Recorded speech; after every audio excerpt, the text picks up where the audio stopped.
बचन महाराज साहब, बचन 13वां। सूरत की धार की कार्रवाई। सूरत की धार किस तरह देह में कार्रवाई करती है और गुप्त तौर पर धीरे धीरे उसकी चैतन्यता विशेष होती जाती है, इसकी खबर नहीं पड़ती है। इस वास्ते धीरज के साथ सत्संग और अभ्यास करते रहना चाहिए और उल्टी सुल्टी हालत में मौज से मुआफकत करनी चाहिए। एक रोज सबका कारज बन जावेगा, यानी उद्धार हो जावेगा। सूरत मन की 3 धारें देह में फैल रही हैं। 2 आंखों में, उनमें समझ बूझ और ज्ञान है, और तीसरी पीठ में जहां के रीढ़ की हड्डी है वहां से आती है। इन तीनों धारों को इंगला, पिंगला और सुखमना कहते हैं।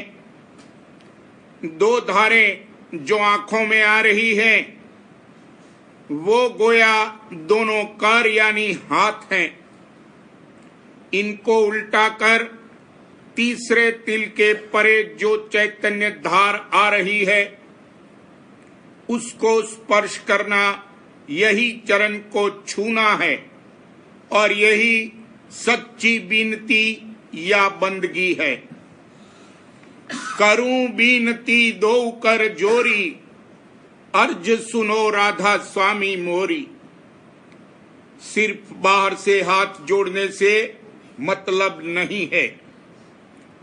बीच की जो मुख्य धार है उसने पिंड की रचना की है और चक्र बनाए हैं, और पिंड की कार्रवाई इसी धार के वसीले से होती है। देह में किस तरह उसकी कार्रवाई होती है इसकी खबर अभी नहीं पड़ती। जब छठे चक्र में रसाई होती है तब खबर पड़ती है। जैसे कोई बीमारी होती है तो पहले से आहिस्ता आहिस्ता गुप्त मसाला इकट्ठा होता जाता है, जिसकी इसको खबर नहीं पड़ती। जब मौका आता है तब फौरन वो बीमारी प्रकट हो जाती है। मसलन तपेदिक की बीमारी है कि आहिस्ता आहिस्ता बदन और खून सूखता जाता है और सूरत सिमटती जाती है। जिसकी बीमार को खबर नहीं पड़ती, वैसे ही गुप्त तौर पर सूरत की ताकत विशेष होती जाती है। जब मौका आता है तब मालूम होता है। यहाँ नीचे घाट पर अगर प्रकट की जावे तो ये उसको यहाँ ही बाहरमुखी करतूत में खर्च कर डाले, इसलिए इसको खबर भी नहीं पड़ती और अपने को बिल्कुल खाली और रूखा फीका देखता है। मगर जब सूरत के घाट पर इसकी पहुंच होती है तब विशेष चैतन्यता की और राधा स्वामी दयाल के चरणों में प्रीत प्रतीत की खबर पड़ती है, और तब पिंड की भी कैफियत इसको मालूम होती है कि किस तरह मध्य की धार कार्रवाई करती है। जैसे बच्चा है कि दिन दिन यहाँ की खुराक पाकर पुष्ट होता और बढ़ता जाता है और कामंग भी जागता जाता है, जिसकी इसको खबर नहीं पड़ती। जब जवानी आती है तब कामंग प्रकट होता है। वैसे ही सत्संग और अभ्यास करने से इसकी चैतन्यता विशेष होती जाती है। जब भक्ति की तरुण अवस्था आती है तब वो जाहिर होती है। जो कि राधा स्वामी दयाल की शरण में आए हैं, सब पर ऐसी बख्शीश होगी और हो रही है। गुप्त तौर पर सबकी तरक्की और संभाल बराबर जारी है। कर्म का चक्कर अलबत्ता भोगना पड़ता है, तो इसमें भी दया और रक्षा शामिल है। किसी को घबराना नहीं चाहिए। मालिक आप निज रूप से सबकी संभाल कर रहा है।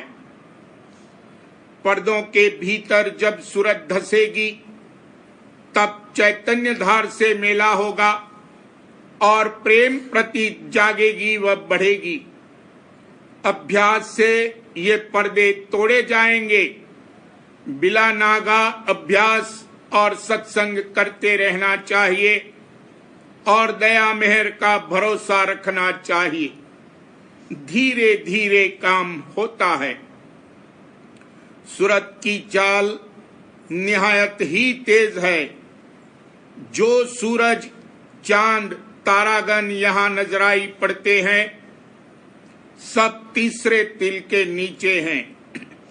ज्योतिषी कहते हैं कि ऐसे भी तारे हैं जिनकी रोशनी 300 बरस में यहाँ पृथ्वी पर आती है और रोशनी की चाल ऐसी तेज है कि 1 सेकंड में 1,86,000 मील तय करती है।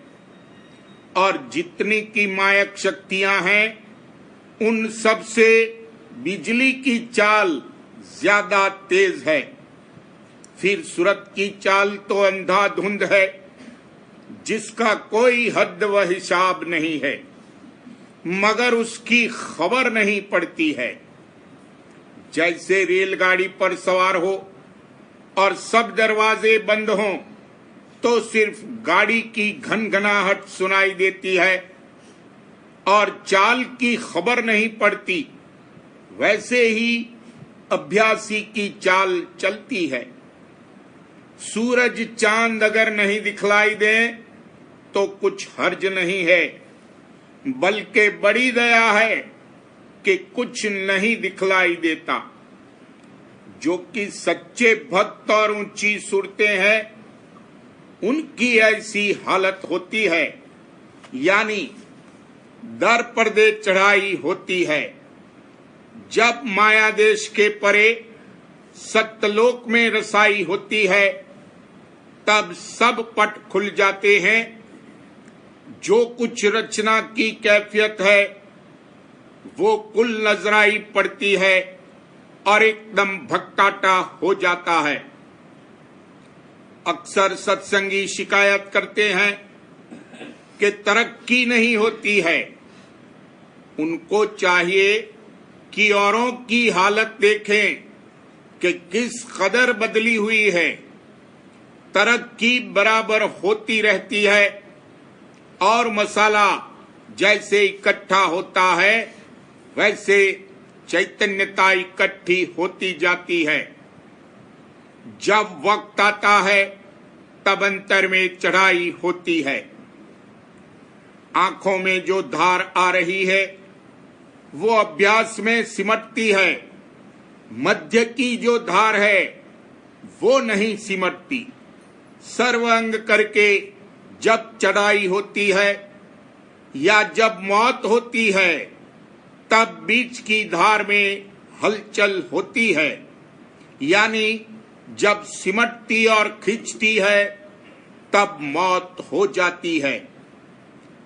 जब अभ्यास पूरा होगा, यानी चैतन्य विशेष होगा और बीच की भी धार सिमटेगी और सूरत के घाट पर इसकी रसाई होगी, तब पिंड का सब भेद जाहिर होगा और सब चक्रों की कैफियत मालूम होगी।